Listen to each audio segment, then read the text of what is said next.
Assalamualaikum warahmatullahi wabarakatuh. Bismillahirrahmanirrahim. Assalamualaikum warahmatullahi wabarakatuh. Alhamdulillahirabbil alamin. Hamdan katsiran thayyiban mubarakan fih kama yuhibbu rabbuna wa yarda. Asyhadu an la ilaha illallah wa asyhadu anna Muhammadan abduhu wa rasuluh.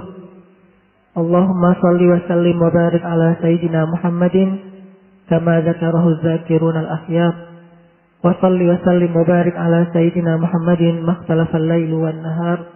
Wa shalli wa sallim wa barik ala sayyidina wa habibina maulana Muhammadin wa ala al-muhajirina wal ansar, amma ba'd. Qala Allah Ta'ala fil Qur'anil Karim: A'udzu billahi minasy syaithanir rajim. Bismillahirrahmanirrahim. Ya ayyuhalladzina amanu hal adullukum ala tijaratin tunjikum min azabin alim. Ya ayyuhalladzina amanu hal adullukum ala tijaratin tunjikum min azabin alim. تؤمنون بالله ورسوله وتجاهدون في سبيل الله بأموالكم وأنفسكم ذلكم خير لكم إن كنتم تعلمون. ذلكم خير لكم إن كنتم تعلمون. ذلكم خير لكم إن كنتم تعلمون. يغفر لكم ذنوبكم ويدخلكم جنات تجري من تحتها الأنهار ومساكن طيبة في جنات عدن. ذلك الفوز العظيم. وأخرى تحبونها نصر من الله وفتح قريب وبشر المؤمنين. Sadaqallahul adzim. Teman-teman yang dirahmati Allah Subhanahu wa taala, pertama-tama saya ucapkan jazakumullahu khairan jaza. Terima kasih banyak buat semua teman-teman yang telah memberikan usaha terbaiknya untuk bisa terlaksana acara yang berkah ini, insyaallah. Bagi yang hadir saja, insyaallah ada kedudukan yang istimewa di sisi Allah Subhanahu wa taala. Apalagi bagi yang telah mengusahakan adanya kegiatan yang luar biasa ini, mudah-mudahan dia termasuk di antara yang mandalla ala khair atau man sanna sunnatan hasanah, mendapatkan pahala dari setiap yang hadir hari ini. Amin, amin ya rabbal alamin. Dan mudah-mudahan salah satu pahala yang Allah berikan kepada semua panitia adalah pahala jodohnya. Amin, amin ya rabbal alamin. Jodoh, alhamdulillah. Dipertegas. Amin. Dan kepada Ustadz Rizky, barakallah, luar biasa. Saya dapat ilmu banyak hari ini dari beliau. Pengennya sampai jam 11. Nanti saya penutupan aja doa. Tapi karena Ustadz Rizky memberikan kehormatan buat saya, memberikan waktu beliau dan kesempatan beliau, mudah-mudahan saya tidak mengecewakan Ustadz Rizky dan teman-teman. Teman-teman yang dirahmati Allah, pemuda hijrah ini kalau resminya usianya 1,5 tahun. Tapi kalau kegiatannya kurang lebih 2 tahun. Saya menamakan dengan istilah pemuda hijrah karena memang dari awal saya melihat bahwa dakwah di Indonesia ini cenderung agak kurang progresif, lebih stuck atau agak jalan di tempat, terutama untuk kalangan anak muda. Banyak dakwah-dakwah di Indonesia terjebak kepada event-event yang mungkin peserta dari event itu adalah orang-orang yang sebetulnya dari dulu juga sudah hijrah. Sehingga penambahan orang-orang yang kemudian jadi dapat hidayah, sadar dan kembali kepada Allah itu sedikit. Walaupun kegiatan-kegiatannya banyak. Kalau di Bandung itu ada beberapa masjid yang identik dengan kegiatan anak muda. Salah satunya Masjid Salman ITB. Kemudian ada Masjid Istiqomah. Terus ada lagi Masjid Al-Furqan UPI, kampus juga. Biasanya kalau Masjid Istiqomah bikin acara, itu yang datang adalah aktivis-aktivis dari Salman dan dari Al-Furqan. Nanti kalau Al-Furqan bikin acara, yang datang dari Salman dan Istiqomah. Kalau Salman bikin acara, yang datang dari Al-Furqan dan Istiqomah. Jadi muter di situ-situ aja. Saya menyebutnya dengan istilah minjem masa. Minjem jamaah. Kenapa bisa seperti itu? Karena konsep dakwah anak muda yang selama ini dijalankan masih punya gap dengan lebih banyak anak-anak muda yang sebetulnya butuh dakwah. Anak-anak muda yang merindukan hidayah, cuma tidak tahu bagaimana cara mendapatkannya.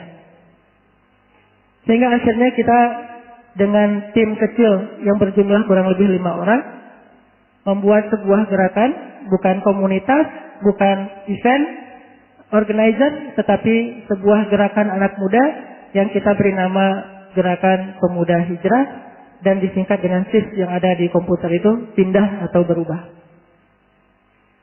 Dan kita mengambil segmen dakwah street culture, dakwah jalanan. Terutama anak-anak jalan yang kita nyebutnya dengan anak main, bukan anak gaul ya. Karena ada 2, anak muda mah kalau yang di luar aktivis, di luar anak-anak muda dai, ada anak main, ada anak gaul. Kalau anak gaul ini biasanya mainnya di mall. Anak gaul ini biasanya tadi seperti cerita Ustadz Rizky tadi, Abdullah, atau sebelumnya ada Mus'ab bin Umair. Ini anak-anak gaulnya para sahabat yang orang tuanya, keluarganya, pamannya orang-orang kaya. Biasanya mereka kalau buka internet itu nyari tentang stylenya para artis. Ini kalau anak gaul. Kalau anak main biasanya punya komunitas. Anak motor, anak skateboard, anak musik. Bahkan kalau di Bandung paling besar itu adalah geng motor. Bisa dibilang mungkin geng motor terbesar di Indonesia itu beberapa di antaranya ada di Bandung. Seperti Briges, STC, Moonraker, GBR dan seterusnya. Dan klub motor juga sangat banyak. Ada klub Vespa, ada Harley, ada macam-macam. Dan ini semuanya anak muda yang kalau kita lihat KTP-nya adalah muslim. Dan mereka punya hak untuk bisa mendengar nasihat-nasihat agama yang baik. Sehingga ini menjadi tanggung jawab kita bersama. Saya jalan di antara anak-anak muda nih. Pertama saya jalan ke tempat-tempat wisata yang digandrungin sama anak muda. Saya ngelihat dengan rasa yang sangat sedih. Pas saya lihat banyak anak muda di sana yang bermalam di tenda-tenda. Di sebuah tempat-tempat yang terpencil di hutan dan segala macam. Berdua-duaan laki-laki dan perempuan. Dan kemungkinannya mereka belum halal. Dan itu banyak. Bahkan di beberapa kampus ketika disurvei, ternyata isi dari tong sampah di dalam kampus-kampus tertentu di Bandung, yang paling banyak itu adalah alat. Yang biasanya dipakai untuk hal-hal yang kita tidak bayangkan. Ini artinya krisis yang terjadi kepada anak muda itu luar biasa. mereka menjadi target dari narkoba, menjadi target dari seks bebas, menjadi target dari pornografi, dan yang lebih bahaya lagi menjadi target dari aliran-aliran sesat. Apakah itu Syiah, Ahmadiyah, bahkan dari dulu juga sudah menjadi target dari sekuler liberal. Dan itu semuanya pasarnya adalah anak muda. Dan kalau kita melihat jumlah para sahabat yang pertama-tama masuk Islam, rata-rata anak muda, usia di bawah 30 tahun. Hanya beberapa orang saja yang usianya di bawah 40 tahun, tapi rata-rata di bawah 30 tahun. Sehingga kalau kita bicara tentang dakwah, maka sebetulnya kita bicara tentang anak muda. Kita bicara tentang kebangkitan, kita bicara tentang anak muda. Kita bicara tentang kehancuran pun, kita bicara tentang anak muda. Itulah yang memotivasi saya untuk buat sebuah gerakan anak muda yang segmennya langsung kepada street culture, mempelajari tentang dunia anak muda jalan, masuk ke komunitas-komunitas. Alhamdulillah dari situ sekarang kita bisa bersilaturahim, banyak berinteraksi dengan teman-teman dari geng motor, dari anak-anak tarung. Mungkin teman-teman melihat di Instagram saya ngeposting BFC, Bandung Fighting Club. Itu petarung-petarung di Bandung, Jawa Barat. Dan sebagian mereka masih bekerja sebagai penjaga security-nya beer house. Mereka masih jagain beer house, klub-klub malam gitu, tempat clubbing. Dan walaupun demikian, alhamdulillah sebagian besar mereka sudah hijrah.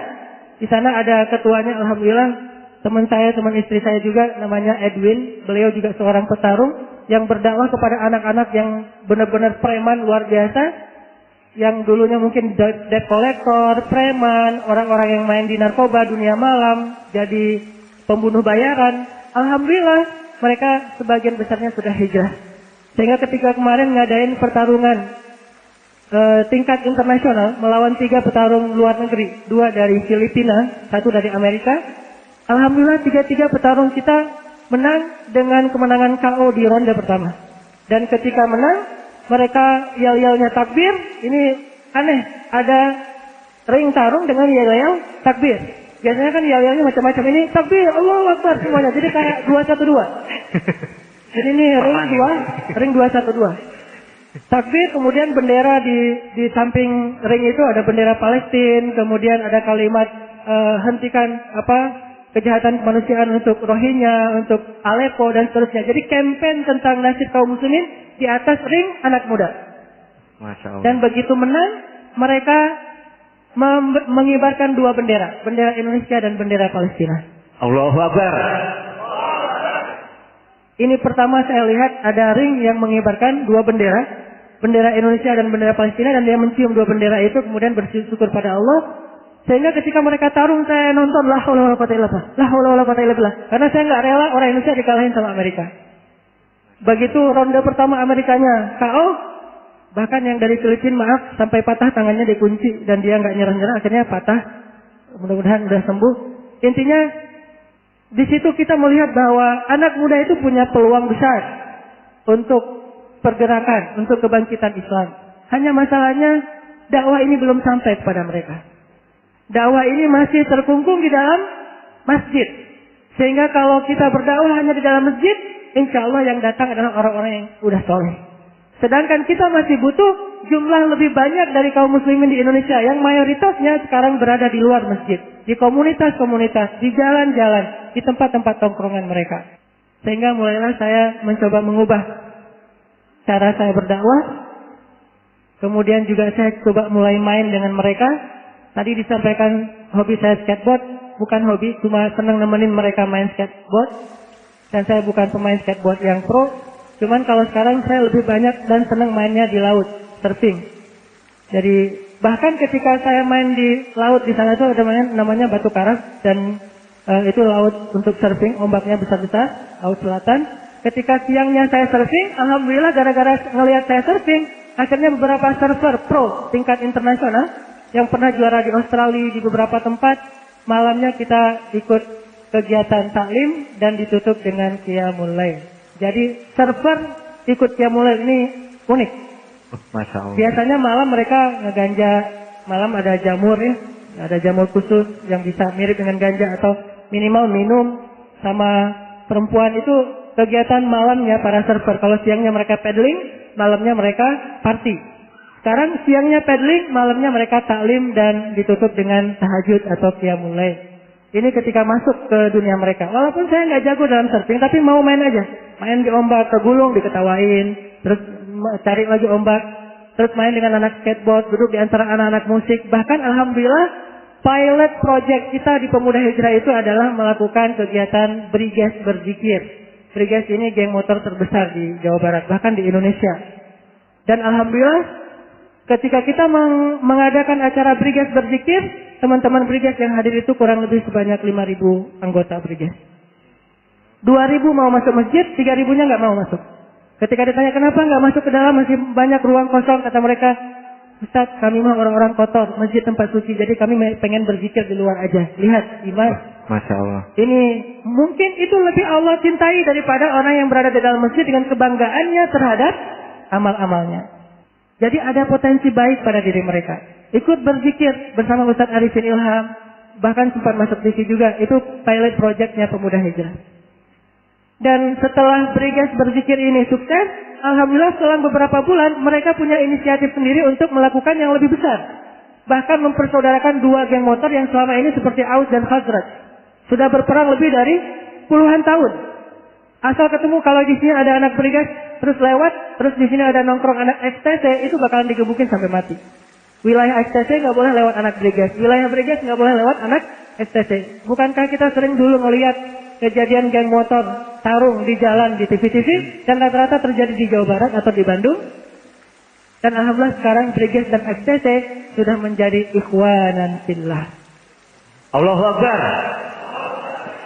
Bahkan ketua-ketuanya alhamdulillah bikin acara berzikir bareng, pelukan, walaupun di bawah mungkin masih ada 1-2 kasus, tapi di atas alhamdulillah udah bersatu mengadakan acara geng motor berzikir lintas geng. Terakhir ketika ada musibah di Garut, gempa dan banjir, alhamdulillah anak-anak geng motor yang biasanya dulu terkenal dengan tarung atau tawuran, mereka sekarang mengadakan program sosial dan charity untuk membantu saudara-saudara di Garut dan bahkan sekarang ada yang ke Aceh. Ini perubahan hijrah masyarakat. Sehingga saya memaknai dakwah sebagaimana yang saya belajar ketika di Mesir dulu adalah dakwah itu adalah sistem perubahan di masyarakat. Itulah inti dari dakwah. Ketika kita melihat dakwah hanya taklim, berarti kita melihat dakwah dalam lingkup parsial, tidak menyeluruh. Dan taklim hanyalah sebuah instrumen kecil dalam dakwah, bukan satu-satunya. Sehingga dakwah yang sebenarnya adalah ketika kita bisa langsung menyentuh market-market dakwah kita dan melakukan perubahan-perubahan yang sifatnya konkret di dalam masyarakat, terutama anak muda. Alhamdulillah, saya tadi banyak mendengar dan belajar dari Ustadz Rizky yang melakukan dakwah di Kediri yang luar biasa dengan adanya mungkin teman-teman berani berhijrah, kemudian ada SOF, kemudian ada tadi sayap dakwah, organizer dan seterusnya. Mudah-mudahan ini akan menjadi mercusuar dakwah di Jawa Timur dan mudah-mudahan juga akan menjadi salah satu inspirasi dakwah anak muda di seluruh Indonesia. Amin, amin ya rabbal alamin. Teman-teman yang dirahmati Allah, saya pengen sharing beberapa contoh kisah hijrah di dalam pengalaman saya berhijrah. Pertama adalah kisah hijrah. Kalau saya mah taklim selalu ngelihat orang-orang baru, newbie. Jadi kalau dalam taklim saya ngelihat yang datang adalah para aktivis, saya ada rasa bersalah. Bersalahnya apa? Berarti dakwah saya belum kena kepada anak main. Sehingga saya gunakan bahasa mereka, saya gunakan style mereka, saya gunakan analogi-analogi mereka. Sampai yang datang itu adalah orang-orang yang selama ini masih sangat gerah ke masjid tapi merasa nyaman sekarang. Tatoan, tapi nangis ketika sholat. Tatoannya penuh tuh. Kalau dia buka baju tuh penuh tatoan. Ada anak drifter yang balapan. Sampai pernah ada adegan di masjid kita tuh namanya Masjid Al-Latif, markasnya Pemuda Hijrah. Ada 2 anak pemuda hijrah yang masbuk sholat isya. Udah selesai kita sholat, mereka baru datang karena mungkin ada kegiatan. Yang satu anak metal, bajunya tuh metal banget, tatoan, rambutnya panjang. Yang satu lagi anak pembalap, dengan bajunya baju balap, jeans gitu ya, yang bawahnya sobek-sobek. Datang sholat berdua di masjid. Karena mereka masbuk dan hanya tinggal berdua, akhirnya mereka bingung nih siapa yang bakal jadi imam. Dua-duanya juga baru hijrah. Hafalannya Al-Fatihah, Al-Ikhlas. Masih mending Ustaz. Oh masih mending. Masih mending. Ada yang hafalannya Al-Baqarah ya? Iya. Alif Lam Mim. Artinya mereka dorong-dorongan, kamu aja gitu. Sampai akhirnya karena nggak ada dua-duanya yang mau jadi imam, mereka pun memutuskan dengan cara switch di dalam masjid. Siapa imam sampai 3. Siapa yang duluan menang sampai 3 berarti dia makmum. Yang kalah jadi imam. Switch. Dan kita ngelihat dari luar masjid, masya Allah, ini pemandangan yang baru nih. Orang baru hijrah. Terus ada improvisasi dalam ibadah. Namanya juga orang hijrah ya, improvnya luar biasa. Tapi saya ngelihat semangatnya, sweet. Akhirnya, jadi nggak mendahulukan yang paling akra'uhum, yang paling paham agama. Karena sama semuanya. Akhirnya, ini ada sisi baru nih. Kalau nggak ketemu akra'uhum, paham agama, akhirnya sweet. Siapa yang menang dia, yang jadi makmum. Ternyata anak metal yang jadi imam dan anak drifter yang jadi makmum. Dan sholatnya luar biasa. Walaupun sholatnya cuma baca Al-Ikhlas, tapi saya melihat air matanya mengalir di pipi mereka. Hanya Al-Ikhlas mengalirkan air mata. Kita udah baca Al-Baqarah, ngalir air mata karena kelamaan bacaannya. Ini kapan rukuknya ini? Saya pernah sholat di Mesir, satu malam tarawih cuma 11 rakaat, tetapi satu malam itu 15 juz. Masya Allah. Dan saya cuma sekali saya sholat di situ. Itu juga karena saya nggak tahu 15 juz. Diajak sama syekh saya namanya Syekh Tariq Faris. Beliau guru saya dalam belajar Al-Quran. Beliau bilang, Hanan, yuk ikut saya. Ada tarawih bagus nih. Kan saya senang mencari imam-imam yang bacaannya powerful. Oh ya udah saya ikut. Nggak ngasih tahu kalau 15 juz. Pas salat rakaat pertama Alif Lam Mim, oh Al-Baqarah standar lah. Paling juga satu kali salat tarawih itu 1 juz, 11 rakaat. Ternyata udah setengah juz, ini belum ruku-ruku, mulai saya curiga. Nah ini setengah juz nggak ada tanda-tanda ruku, imamnya masih semangat ini. Sampai masuk saya qulus sufa belum ruku, akhirnya sampai akhir Al-Baqarah baru Allahu Akbar. Saya mengatakan dalam hati, ini cuma 2 rakaat saja, setelah itu saya pulang. Tapi rakaat kedua Ali Imran. Saya pikir rakaat kedua mungkin dia udah capek, paling juga Al-Ikhlas atau apa. Ini Ali Imran jadi hampir 4 juz dalam 2 rakaat saja. Sehingga kita sholat tarawih dari ba'da isya, selesai tarawihnya menjelang subuh. Hampir nggak sempat makan sahur. Dan kedepannya saya ngajak lagi, saya bilang saya pilih yang dekat-dekat saja. Itu satu-satunya masjid di Mesir yang tarawihnya 15 juz, yang lain rata-rata 1 juz.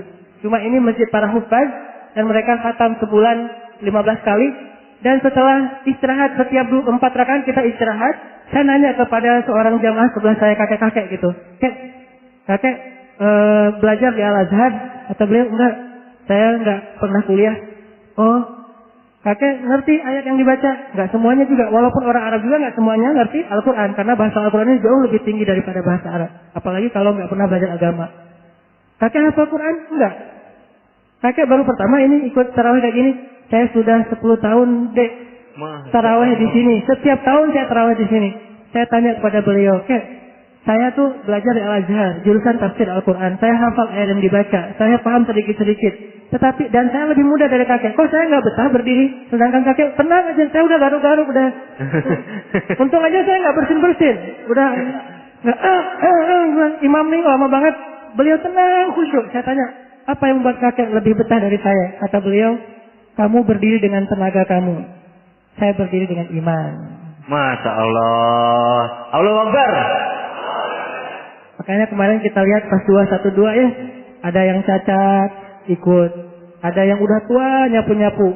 Tapi yang berikutnya, yang dibayar, gak bisa seperti itu kan ya. Karena tenaga, harta, semua itu tidak bisa mengalahkan iman. Masalahnya iman ini belum kita masukkan sehati-hati dengan seizin Allah. Orang-orang yang layak mendapatkannya yaitu kaum muslimin, anak-anak muda yang banyak. Mereka butuh iman, mereka butuh hidayah. Dan itulah hadiah paling berharga dari seorang saudara kepada saudaranya.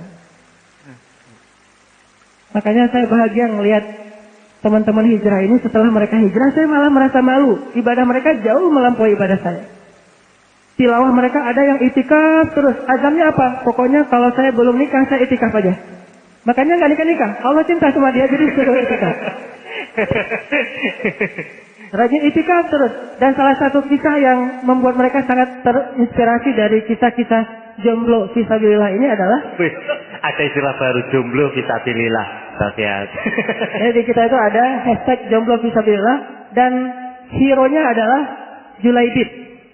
Mungkin Ustaz udah lebih tahu, kita seorang sahabat jomblo yang Allah berikan jodoh luar biasa dunia akhirat, namanya Julaibib. Yang melamar budak aja nggak diterima, apalagi orang merdeka. Ngelamar perempuan budak aja nggak diterima, apalagi orang merdeka. Tetapi dengan doa Rasulullah SAW akhirnya dia mendapatkan seorang istri, bukan budak, bahkan anak seorang kepala suku yang solehah, yang kaya, yang berpendidikan, dan itu menjadi istrinya di dunia dan istrinya di akhirat. Apa rahasianya? Iktikaf. Rahasianya itikaf. Itikaf 40 hari. Sehingga sekarang di Pemuda Hijrah karena banyak jomblo, masjid penuh dengan itikaf. Terinspirasi dari Julai itu. Itikaf sambil ngepoin Instagram. Ini mana? Ini alhamdulillah kisah-kisah hijrah yang luar biasa. Termasuk ada yang lucu juga. Seorang mahasiswa di Bandung berasal dari Makassar. Suatu malam pas waktu maghrib dia lagi bertamu ke rumah temannya di dekat masjid. Lagi ada acara teman-temannya di dekat masjid, di rumahnya di dekat masjid. Terus pas habis maghrib, karena dia pengen ke toilet di rumah temannya penuh, akhirnya dia ke toilet masjid. Dan dia selama ini nggak pernah ke masjid. Kuliahnya juga hampir di DO, pokoknya gagal aja. Narkoba, seks bebas, segala macam, pergaulannya udah rusak. Jauh-jauh merantau dari Makassar, ternyata sampai di Bandung malah terbawa oleh arus modernitas di Bandung. Akhirnya dia datang ke masjid untuk minjam toilet. Dia datang ke toilet. Alhamdulillah dengan takdir Allah waktu itu lagi ada taklim saya di dalam masjid. Dan belum banyak. Masih sekitar 300-400 orang. Akhirnya datanglah dia ke toilet. Karena sound systemnya kedengar sampai ke toilet. Dia sambil duduk lama di toilet sambil dengar tausiah. Dia duduk sambil dengar tausiah. Mungkin lebih khusyuk dia daripada kita. Kalau kita mungkin duduknya gini sambil makan ya. Kalau dia mah duduk khusyuk aja dengerin tausiah. Alhamdulillah takdir Allah ternyata berkenan di hatinya. Dan saya bacakan beberapa ayat di antara ceramah, ada ayat yang dibacakan dan ternyata dia senang dengan bacaan itu. Setelah selesai hajatnya di toilet, akhirnya dia masuk ke masjid, dia duduk di paling pojok masjid. Tidak berwudu, tidak ngapa-ngapain, hanya duduk aja di pojok masjid dengerin tausiah diam-diam. Pas waktu sholat isya, kita sholat isya, dia nggak ikut sholat. Karena dia belum pernah sholat. Dan udah lupa bagaimana cara sholat. Akhirnya dia duduk di pojok, hanya dengerin. Ternyata yang menangis dalam sholat itu justru yang tidak sholat, yang duduk di pojok, bukan yang sedang sholat. Hidayah Allah Subhanahu Wa Taala. Saya baca, alhamdulillah ternyata ayatnya berkenan di dia, Ar-Rahman. Fabi ayyi ala'i rabbikuma tukadziban. Dia nangis. Akhirnya setelah selesai isya, dia ikut gabung dalam majelis taklim. Kemudian setiap minggu dia datang untuk ikut taklim. Baru setelah Ramadan dia ikut itikaf dan bercerita tentang kisah hijrahnya. Sampai pas Ramadan ibunya nanya, kamu kenapa belum pulang? Biasanya sudah pulang dari awal Ramadan. Kenapa ini belum pulang? Lagi di itikaf, Mak. Itikaf di mana kamu? Di masjid. Hah? Ada sekali. Kata ibunya. Ada sekali kamu ke masjid. Biasanya di klub, di mana? Sekarang ada di masjid. Dan ketika pulang ke Makassar, sekarang dia menjadi muadzin tetap dan bukan muadzin maghrib, muadzin subuh. Yang tadinya nggak pernah ke masjid, sekarang menjadi muadzin subuh. Kita tidak tahu jalan hidayah seseorang. Lakukan saja, dakwah saja, mungkin di masjid, mungkin di luar masjid, mungkin taklim, mungkin sebuah event di luar. Intinya, kita tidak tahu Allah yang menentukan hidayah itu. Sampai Nabi aja pernah kaget gara-gara ada orang yang tiba-tiba datang kepada Nabi dan minta diajarkan Islam, masuk Islam. Padahal dia orang yang menurut Nabi itu agak susah untuk dapat hidayah. Dia Abu Dzar Al-Ghifari. Orang Ghifar. Orang Ghifar ini orang yang wataknya keras dan pengelana. Dan kalau udah masuk Islam, pasti nggak akan jauh dari watak keras mereka. Dan ternyata Abu Dzar benar, begitu masuk Islam, dia langsung dakwah di jalan-jalan, lalu digebukin rame-rame, besok dakwah lagi, digebukin lagi, sampai Nabi suruh dia pulang supaya tidak digebukin lagi. Orang kayak gitu bisa dapat hidayah. Nabi juga geleng-geleng kepala dan mengatakan, Allah yahdi man yasha. Allah itu memberi petunjuk kepada siapa yang dia kehendaki. Terus ada lagi kisah hijrah seorang teman anak geng motor. Ikut acara Briges Berzikir tadi. Setelah ikut acara Briges Berzikir, selang 5 bulan kemudian kita dapat berita dia meninggal dunia. Meninggal dunia karena ditembak sama polisi. Ternyata dia buron, punya kasus masa lalu pembunuhan, dan selama ini dia nggak ketahuan sama polisi. Pas habis hijrah justru ketahuan, ketemu sama polisi, dikejar, dia lari, ditembak 3 tembakan, kena di dadanya dan dia meninggal di tempat. Lalu saya langsung teringat kisah seorang pembunuh yang membunuh 100 orang, 99 per 1. Dan ketika dia berhijrah, belum beramal banyak, baru mau belajar, tapi dengan takdir Allah dia meninggal di tengah jalan kan ya. Ini mirip dengan kisah anak Briges tadi, yang belum belajar banyak tentang Islam. Mungkin baru sholatnya juga belum benar. Tetapi mudah-mudahan husnuzon kita, Allah Subhanahu wa Ta'ala mengampuni dosa dia. Dan kita tidak tahu betapa banyak orang yang seperti itu. Sehingga Nabi mengatakan, seandainya Allah memberikan hidayah kepada seseorang lewat kamu, itu lebih baik daripada humurin ni'am, semua nikmat di dunia. Lebih baik daripada nikmat di dunia. Kalau ada satu orang yang dapat hidayah melalui kamu. Makanya teman-teman, saya pengen menyemangati teman-teman untuk dakwah, terutama dakwah hijrah. Kalau dakwah hijrah berarti segmennya bukan yang udah hijrah. Kalau yang udah hijrah itu namanya dakwah tarbiyah, membina, mendidik. Sedangkan kalau dakwah hijrah berarti dakwahnya dengan segmen yang murni belum hijrah. Bahkan yang masih fobia terhadap Islam, yang masih takut terhadap Islam, yang kemarin nggak mau datang 212, bahkan dia benci kepada yang datang 212. Mereka bukan musuh kita, mereka target dakwah kita. Kalau ada yang mengatakan, ngapain sih gitu-gitu amat, ngapain sih ramai-ramai, emang kalau cuma harus di situ banget, nggak bisa di masjid masing-masing. Dia bukan musuh kita, mereka adalah market dakwah kita. Kalau mereka belum mau ikut, berarti kita masih punya PR nih. Daripada kita berorasi mengatakan yang nggak ikut itu munafik, yang ikut itu mukmin haqqa, ini memecah belahkan di antara kaum muslimin. Maka kita berdakwah kepada mereka. Tapi treatment berdakwah kepada mereka sangat berbeda dengan treatment dakwah tarbiyah. Sangat berbeda. Dan kita harus sabar dengan banyak perubahan. Saya kalau di taklim itu ada yang datang belum pakai jilbab, saya bahagia. Berarti kena dakwahnya nih. Kalau yang datangnya udah jilbab, udah cadar, insya Allah ini udah soleh dari dulu. Tanpa saya pun mudah-mudahan ada ustadz lain seperti Ustadz Rizky yang ilmunya lebih banyak yang bisa mentarbiah mereka. Kalau saya mentarbiah mungkin pas-pasan ilmunya. Sehingga saya mencari mana nih yang benar-benar belum hijrah. Sehingga kalau dia datang dengan pakaian kantornya, kan salim kita habis maghrib. Rata-rata pulang kantor jam 5, dengan pakaian kantornya masuk ke masjid. Canggung-canggung itu kelihatan orang yang belum pernah ke masjid. Pas masuk ke masjid, nih gimana caranya nih? Masuknya gimana? Apa kaki kanan atau kaki kiri? Gitu aja dia masih bingung. Pas sudah masuk, mukenanya habis, akhirnya dia duduk dengan pakaian kantornya. Kita tidak mengucilkan dia, kita tidak memarahi dia, kita tidak menganggap dia menistakan masjid, karena itulah kemampuan dia. Dan saya bahagia kalau ada yang seperti itu yang datang. Daripada pulang kantor mereka ke klub, pulang kantor mereka swimming pool, dan saya ngelihat banyak di tempat-tempat hiburan mereka pulang kantor pada mungkin vaping, maka lebih baik mereka ke taklim walaupun belum sempurna. Sehingga butuh treatment yang mengena kepada mereka dengan judulnya, dengan pembahasannya, dengan gayanya, dengan akhlak kita kepada mereka. Jadi ada kayak istilah customer delight. Jadi kalau ada yang datang ke masjid tanya, Mas, wudunya di mana? Jangan tunjuk, tapi bawa dia ke tempat wudu. Sama kayak kita datang ke misalnya supermarket, tanya, yang bagian minuman di mana? Dia nggak akan nunjuk kan? Dia pasti akan nganterin. Ini Pak. Maka harusnya masjid lebih baik daripada supermarket, daripada kafe, daripada hotel. Customer delight-nya harus jauh lebih sopan. Ketika ada yang nanya, tempat wudunya Ikhwan di mana ya? Oh ya, mangga saya anterin. Diantarkan bukan di sana, sebelah sana dan segala macam. Kalau ada yang salah masuk dimarahin. Bahkan ada seorang anak muda yang datang ke masjid, sholat dan celananya sobek-sobek, dimarahi sama jamaah tetap masjid. Kamu sholat tapi nggak menjaga adab, nggak ada akhlaknya, nggak pakai sarung segala macam. Kemudian dia mengatakan, Pak, saya sudah capek hidup dimarah-marahin di jalan. Saya pengen cari ketenangan di dalam masjid. Saya kira bisa tenang. Ternyata kalau kayak gini juga, mending saya balik lagi ke jalan. Ini kisah hijrah orang-orang yang baru mengenal Islam. Walaupun KTP-nya dari kecil sudah Islam. Sehingga ada seorang teman saya, anak skateboard. Ini skateboarder. Kalau teman-teman di sini banyak yang skateboard, ini skateboarder internasional. Namanya Pevi Permana. Dia sering juara. Kalau sekarang ada 2 orang, satu di Bali, satu di Bandung yang sering juara internasional. Pevi ini hijrah bareng dengan istrinya berdua. Istrinya belum berhijab, dia juga minum terus, bahkan beberapa kali dibacok karena tarung di jalan. Ketika awal-awal hijrah, istrinya nanya ke saya, Ustaz, saya mau ikut taklim, tapi saya belum mau pakai jilbab, boleh nggak?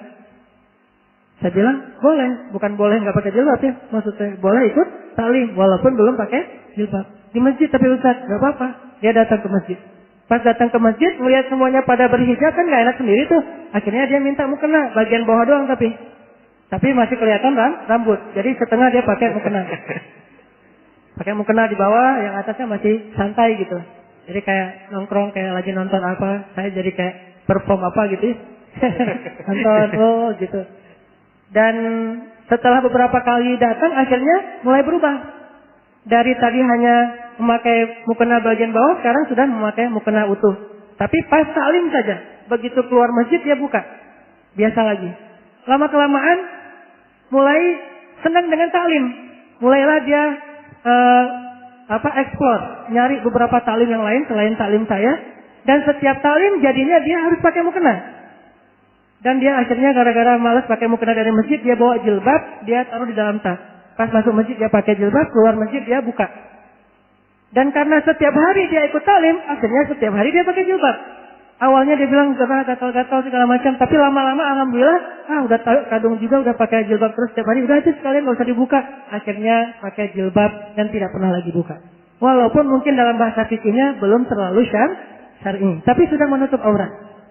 Bertahap. Dan inilah kisah-kisah hijrah. Mereka mencari Islam, cuman mungkin jalan menuju Islam itu sering terlihat ada gap gitu.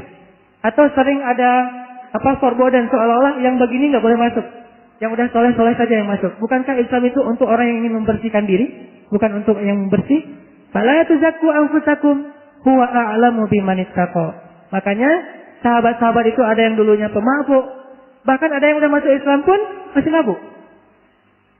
Bahkan ayat tentang khamar aja turunnya bertahap. Masih mabuk, pas mau datang ke masjid masih teler. Sehingga turun ayat, janganlah kalian mendekati sholat dalam keadaan teler atau mabuk. Kemudian baru mereka, kalau mau dekat sholat mah kita sadar dulu. Nanti habis sholat baru kita pesta lagi. Dan seterusnya sampai akhirnya benar-benar diharamkan. Walaupun sudah diharamkan pun, masih ada seorang sahabat, saya lupa namanya, yang dia masih suka minum. Sampai dia berkata, seandainya saya meninggal, nanti tolong saya dikuburkan di bawah pohon anggur. Supaya buah-buah anggur yang jatuh ke tanah karena busuk, kemudian saripatinya itu sampai membasahi tulang belulang saya.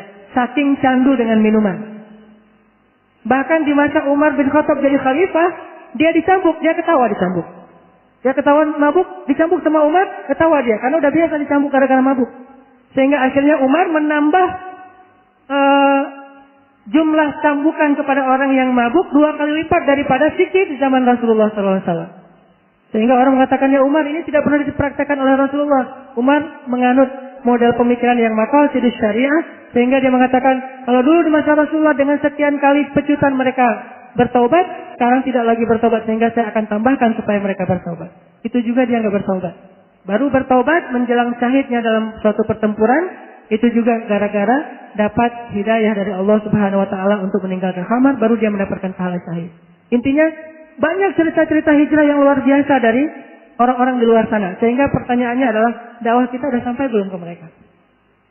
Kalau sampai, kita akan melihat ketakjuban yang luar biasa dari perubahan-perubahan mereka. Bisa jadi orang yang mungkin sekarang kita anggap nggak pernah sholat segala macam, kalau dia udah dapat hidayah, dia jauh lebih soleh daripada kita.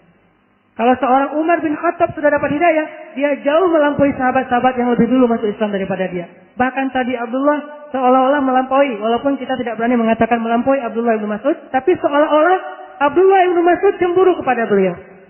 Termasuk Ikrimah, siapa yang tahu anaknya Abu Jahal menjadi seorang mujahid yang bahkan berbaiat mati untuk menghabisi barisan-barisan musuh dan kemudian syahid dalam peperangan karena Allah Subhanahu wa taala. Intinya, dakwah harus sampai kepada sebanyak mungkin manusia, terutama kaum muslimin. Dan untuk sampai kepada mereka, kita butuh treatment yang beda, supaya sesuai dengan kebutuhan mereka.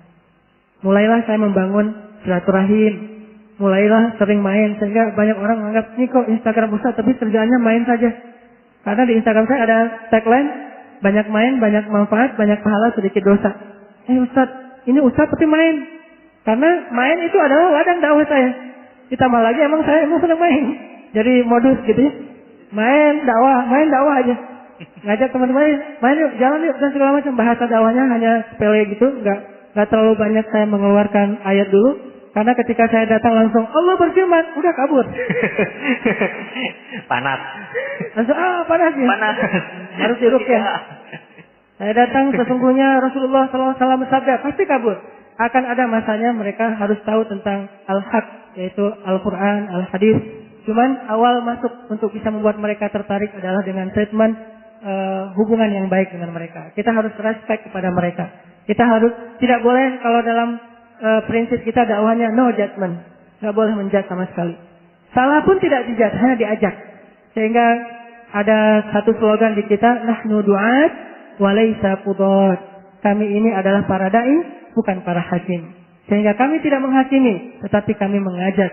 Kalau ada yang salah, nggak dijudge, tapi diajak. Ayo kita ke sini, ayo kita ke sini. Sehingga nanti dia sendiri akan bisa membedakan, oh ternyata ini salah.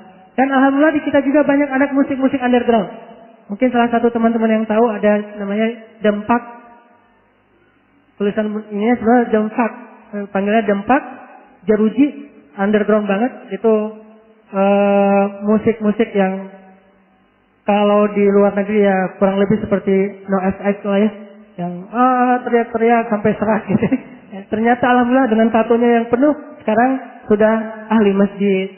Begitu juga tadi ada anak yang motor briges yang tadinya main di jalan, bacok-bacok orang, sekarang malah rajin dakwah. Sekarang malah dia masuk ke dakwah komunitas burung.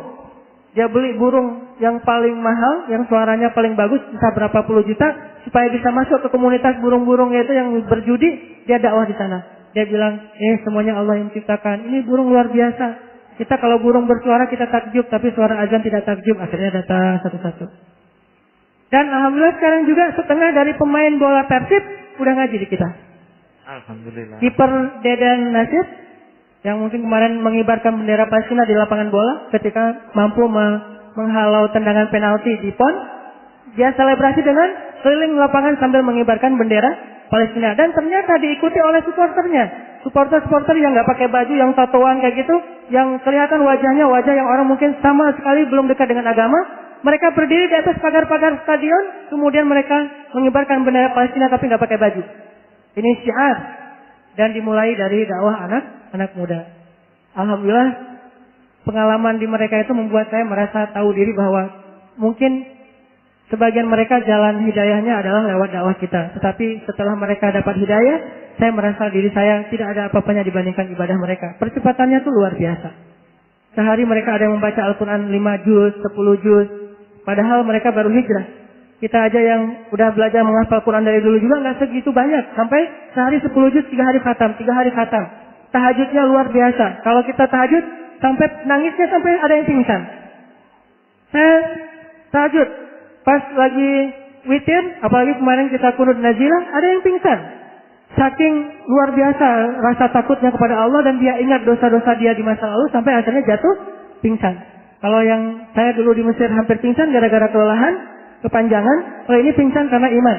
Seperti Umar membaca Al-Quran ayat-ayat tentang neraka, kemudian kakinya bergetar dan tidak kuat lagi berdiri. Ini sangat banyak hal-hal yang menakjubkan kepada mereka yang sudah berhijrah kalau dakwah sampai kepada mereka. Makanya saya mengajak teman-teman SOF, SDO dan teman-teman anak muda Kediri, ayo kita mulai memperluas sayap dakwah kita. Dari tadi antar masjid ke masjid, sekarang antar gang ke gang, antar jalan ke jalan, antar komunitas ke komunitas. Tapi dengan prinsip, satu, no judgment. Jangan pernah menjudge orang lain. Karena tidak ada yang tahu surga neraka dia kecuali Allah Subhanahu Wa Taala. Dan tidak bisa disimpulkan kecuali kalau dia sudah wafat. Kalau sebelum wafat bisa berubah. Bukankah Nabi mengatakan ada orang yang beramal soleh tapi matinya su'ul khatimah, yang berdosa matinya husnul khatimah? Sehingga kita tidak menjudge, oh ini ahli neraka. Wah ini orang sesat sekali, wah ini orang dan segala macam. Kita ajak dia. Yang kedua, selain kita jangan menjudge mereka, yang kedua mulai dulu dari bahasa silaturahim sebelum bahasa dalil. Bahasa silaturahim itu bahasa universal. Makanya banyak sahabat yang masuk Islam gara-gara Nabi silaturahim. Hanya bertanya, gimana keadaan kamu? Kaifa asbahta? Gimana keadaan kamu hari ini? Gimana keadaan kamu hari ini? Lama-lama dia dapat hidayah. Ada yang dapat hidayah lewat senyum. Ada yang dapat hidayah gara-gara dijenguk ketika dia sakit. Ada yang dapat hidayah lewat hadiah. Dan seterusnya dan seterusnya. Silaturahim. Perbanyak silaturahim dengan teman-teman kita. Jangan putuskan hubungan dengan mereka. Walaupun uzlah itu dibolehkan ketika kondisi kaum muslimin sudah rusak. Tetapi memilih untuk berdakwah itu lebih utama daripada uzlah. Karena Nabi mengatakan, Al-mu'minul ladzi yukhalitun nas wa yasbir ala adahum khairun minal mu'minil ladzi lam yukhalitin nas wa lam yasbir ala adahum. Mukmin yang bergaul dengan manusia dan bersabar dengan gangguan mereka lebih utama daripada mukmin yang tidak berani bergaul dengan manusia dan tidak bersabar atas gangguan mereka. Walaupun bukan berarti ketika kita udah masuk lagi ke sana terbawa lagi. Kalau ini mungkin belum siap, lebih baik kita uzlah. Cuman kalau memang kita bisa menjaga jarak dan tetap istiqomah, mudah-mudahan dengan satu orang dapat hidayah lewat kita, kita mendapatkan nilai di sisi Allah lebih baik daripada dunia dan seisinya. Itu yang kedua, buat teman-teman di sini, ayo kita perluas jangkauan dakwah kita, karena Indonesia, apalagi sekarang kondisi di dunia, semakin kaum muslimin semakin terzalimi. Sehingga kebangkitan pemuda itu sesuatu yang sangat dibutuhkan oleh umat Islam di dunia. Sekarang kalau kejadian kayak di Aleppo, yang bisa aktif untuk bisa benar-benar menyelamatkan kaum muslimin dari Aleppo untuk keluar, hanya Turki sendiri. Sedangkan yang lain, kalau Saudi sekarang dengan dikacaukan oleh Yaman yang Houthi, jadi sibuk dengan Yamannya, dengan kemudian orang-orang yang pemberontak yang Syiah juga. Kemudian kalau negara-negara yang lain kayak Mesir memang sudah hilang dari tangan kita. Hanya Turki saja yang aktif membuka lalu lintas diplomasi dan politik dengan Rusia, Iran supaya gencatan senjata dan bisa mengeluarkan kaum muslimin dari Aleppo untuk diselamatkan. Terutama korban-korban yang sakarat atau yang sedang luka parah. Dan Indonesia padahal punya Myanmar, Rohingya. Itu PR kita bersama. Bagaimana kita disebut seorang muslim, ada muslim yang lain terjajah tapi kita masih bisa bersenang-senang. Gimana iman kita? Bagaimana kita mempertanggungjawabkannya di hadapan Allah Subhanahu wa taala? Maka untuk itulah kebangkitan anak muda menjadi kebutuhan paling besar bagi negara Islam di Indonesia ini. Dan itu tugas kita bersama. Ayo kita bikin program-program yang lebih kreatif, lebih luas jangkauannya dengan selera sense-nya anak-anak main, bukan hanya kita yang sudah hijrah. Dengan demikian mudah-mudahan Kediri bangkit, Jawa Timur bangkit, Jawa Tengah, Jawa Barat. Kalau Pulau Jawa bangkit, insya Allah Indonesia bangkit. Amin, amin ya Rabbal Alamin. Itu saja yang mungkin saya bisa sharing dalam kesempatan ini. Mohon maaf, bukan ceramah, hanya berbagi semangat dan pengalaman. Mudah-mudahan teman-teman jadi lebih tersemangati dan bisa melanjutkannya dalam bentuk kerja-kerja konkret. Barakallahu li wa lakum. Jazakallah khairan katsir, luar biasa. Pengalaman-pengalaman yang jadi kita kemudian ada wawasan tambahan, termasuk itu PR kita buat kajian soft, ngaji kita, kenduri cinta, alir, kemudian kajiannya Ustadz Rizky juga. Bagi yang pengen dapat door prize, nanti panitia sudah menyiapkan. Saya buka sesi pertanyaan, dua dulu, dua ikhwan, dua akhwat. Tafadhol kalau ada yang ingin bertanya, baik kepada Ustadz Rizky atau kepada Ustadz Hanan Ataki, silakan. Assalamualaikum warahmatullahi wabarakatuh. Waalaikumsalam warahmatullahi wabarakatuh. Tanya kepada Ustadz Rizky atau Ustadz Hanan? Siapa saja? Siapa saja? Oke, saya berarti nanti. Enggak. Materinya Ustadz Rizky atau Ustadz Hanan? Dua-duanya. Begini Ustadz, bismillahirrahmanirrahim. Saya kan barusan hijrah. Dulunya saya pakai hijab tapi masih pendek. Dan waktunya kumpul sama temen, kumpul. Diajak jalan-jalan, karaoke oke, ngaji, ya ngaji jalan, seperti itu. Terus sekitar 3 bulan 4 bulan ini saya sudah meninggalkan. Jadi apa itu namanya, kalaupun nggak jalan, nggak ngaji, saya lebih baik di rumah, seperti itu. Lalu sama teman mungkin kecewa sama saya, diajak keluar nggak mau, begini nggak mau, saya sampai disiniin. Sekarang kamu pakai hijabnya panjang, iya. Lebih banyak di rumah, iya. Terus nanti kamu pakai cadar, insya Allah. Nanti lama-lama kamu jadi teroris. Seperti itu Ustaz. Saya pakai panci enggak itu nanti? Enggak, ganti wajan. Karena panci sudah. Terus saya sakit hati. Sebenarnya saya sakit hati, tapi mau jawab saya nggak punya ilmu. Saya punya suami, saya bilang ke suami, "Pak, ini kok seperti ini bagaimana?" Jawabnya suami saya dengan ilmu pas-pasan juga karena kami baru-baru berijah, bilang, putusin saja silaturahminya mah, nyari yang lain," katanya. Nah, itu bagaimana menyikapi yang seperti itu? Saya baru saja pakai media sosial juga, dulunya saya tidak pakai. Saya pakai media sosial, artinya saya mau jualan online. Nah, karena ini saya ada pengajian, dikirim undangan, saya pasang di DP. Katanya disindir, sembunyikanlah ibadahmu seperti kamu menyembunyikan aibmu. Padahal niat saya tidak seperti itu. Akhirnya saya jadi minder sendiri. Harus seperti apa saya menyikapi mereka? Saya diceritain juga sama suami yang ilmunya pas-pasan juga. Mah, Nabi Muhammad hijrah saja sampai dilempari kotoran, sampai dilempari batu dan sebagainya. Sudahlah, nggak usah didengerin seperti itu. Kalau teman seperti itu, delkon, katanya seperti itu. Jadi bagaimana Ustadz untuk menyikapi seperti itu? Terima kasih. Assalamualaikum warahmatullahi wabarakatuh. Waalaikumsalam warahmatullahi wabarakatuh. Luar biasa, pertanyaannya nyambung sama tema kita hari ini ya. Yang akhwat, alhamdulillah prosesnya luar biasa seperti tadi. Tadinya jilbabnya biasa, kemudian lebih syar'i sekarang. Mas Azan hari ini nggak berjilbab, kan bisa tahu besok tetap nggak berjilbab, ya kan? Jangan soalnya horor nanti jadinya. Yang Ikhwan, monggo kalau ada yang ingin bertanya. Oh ya, 1, 2, pas nanti. Yang muda dulu. Enggak. Ya udah, ayo monggo. Assalamualaikum warahmatullahi wabarakatuh. Waalaikumsalam warahmatullahi wabarakatuh. Untuk Ustaz siapa? Perlu kenal lagi, Mas? Oh iya, monggo silakan. Nama saya Edwin. Nah, ini ada 2 pertanyaan yang ingin saya tanyakan ke Ustadz Hanan Ataki. Yang pertama, alhamdulillah sudah 1,5 tahun ini saya sudah berhijrah dari dunia gelap pacaran. Dari yang dulu untuk sholat subuh saya ropel dengan duha.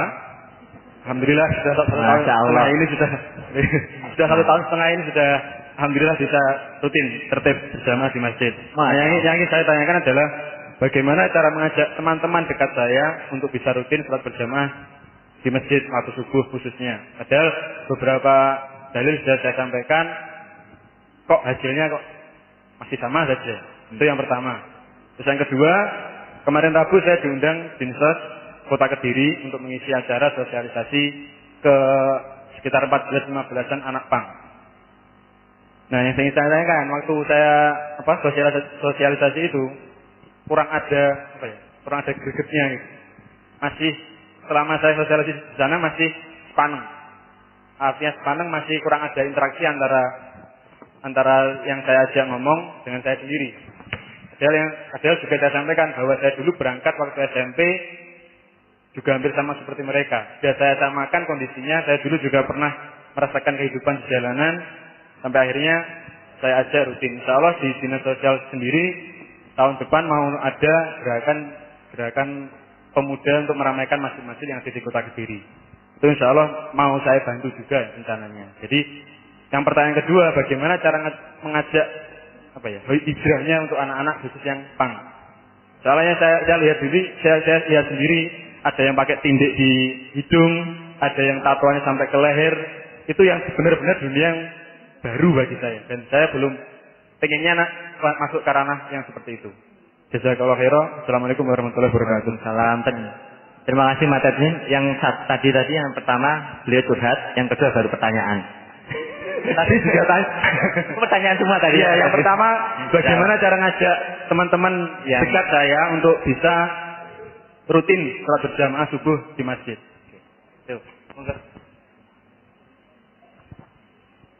Terima kasih. Assalamualaikum warahmatullahi wabarakatuh. mensikapi perkembangan dakwah di Kediri ini, saya sampaikan salut, terima kasih. Perkembangan pertama yang dilakukan waktu itu, pertama pada awalnya saya lihat sangat salut sekali ya. Ketika saya masuk di kajian itu, saya juga sungkan ya. Oh, isinya anak-anak muda semua, yang tua kok saya. Akhirnya saya kembali pulang ya. Nah, di dalam perkembangan itu saya lihat kok ini akhirnya ada banyak yang tua-tua. Akhirnya saya masuk ini. Alhamdulillah. Satu itu melihat mensikapi perkembangan itu, saya senang sekali bagaimana perkembangan itu kita lebih luaskan sesuai dengan ada sayap dakwahnya, bisa terbang kemana-mana. Pertama, kita melihat perkembangan di Kediri ini semakin lama semakin seperti gaduh-gaduh, banyak ya, dari sajian-sajian ya, gaduh-gaduh itu iyalah kalau itu berguna bagi kita, kalau tidak berguna maka akan menjadi runyam negara kita, khususnya di Kediri. Kemarin ada gusuran di Semampir itu rencananya ditaruh di rumah susun ya, ada sebagian di rumah susun. Kalau itu tidak kita garap, maka orang lain yang menggarap. Itu pertama. Kita tidak bisa menggarap dakwah di situ. Orang lain yang akan menggarap.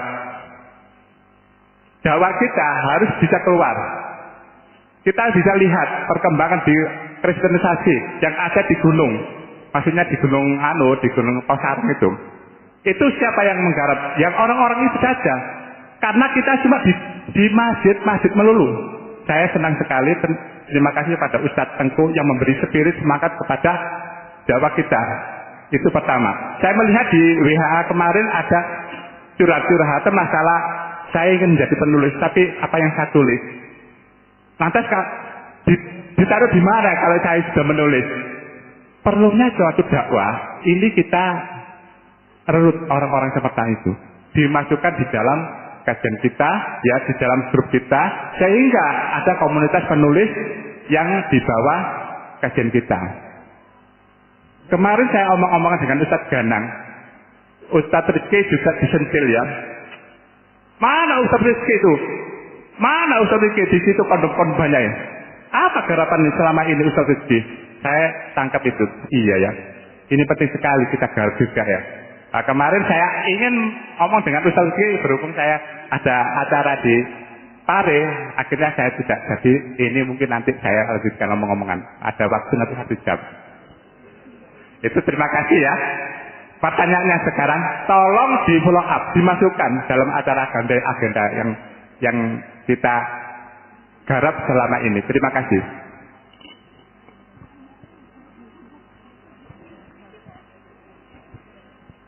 Untuk yang satu akhwat tadi sama Mas Edmin, insya Allah dijawab sama.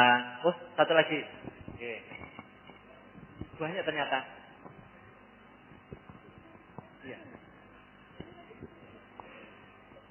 Kita nanti di sesi kedua ya. Ini yang sesi pertama dulu, 3 dulu. Lalu nanti ada sesi kedua. Yang dari Ibu tadi sama monggo Ustaz Hanan dijawab.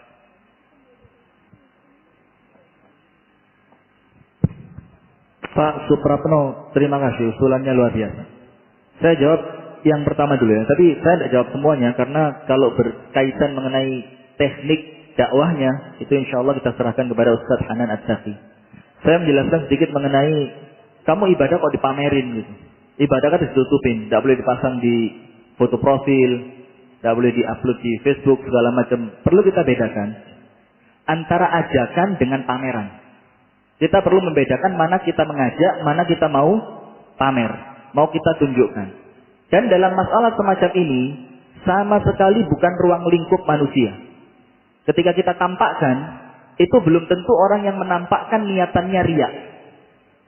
Boleh jadi dia menampakkan untuk apa? Boleh jadi memotivasi orang lain. Boleh jadi mengajarkan orang lain yang mungkin sedang lupa. Boleh jadi juga untuk berupa ajakan kepada orang lain. Nah, maka dari sini jangan sampai kemudian kita tertipu akhirnya tidak mau menampakkan. Padahal dengan menampakkan ibadah, tapi tetap harus hati-hati ya. Karena memang kita yakin dengan menampakkan itu ikhlasnya jauh lebih susah. Dengan kita tampakkan, kita yakin ikhlasnya jauh lebih susah. Akan tetapi apabila kita terganggu oleh setan, akhirnya tidak mau menampakkan, akhirnya munculnya apa? Orang lain tidak bisa mendapatkan virus kebaikan. Jadi virus kebaikannya tidak akan nyebar kepada orang lain. Maka hati-hati, tetap bismillah. Walaupun Anda dibilang, ibadah kok pamer. Daripada saya pamer maksiat, ini ibadah kok ditampakkan. Loh, bukan maksudnya menampakkan. Kita mau sekedar memberikan ajakan, memberikan undangan. Sebagaimana yang disampaikan oleh Ustaz Hanan At-Taqi tadi. Apabila ada satu orang yang ikut, dan subhanallah kita perantaranya, karena undangan kita, karena melihat foto profil kita, karena melihat status di Facebook kita, maka itu insya Allah lebih bagus dari dunia dan seisinya. Itu sedikit mengenai menampakkan tadi ya. Kemudian Bapak Suprapno tadi bagus sekali. Memang di Kediri ini beberapa tahun terakhir mulai banyak giat dakwah. Akan tetapi kemudian kesannya seperti gaduh-gaduh. Yang kemudian sasaran dakwahnya tidak jelas. Akan tetapi saya kurang sepakat apabila dibilang gaduh-gaduh. Saya lebih sepakat itu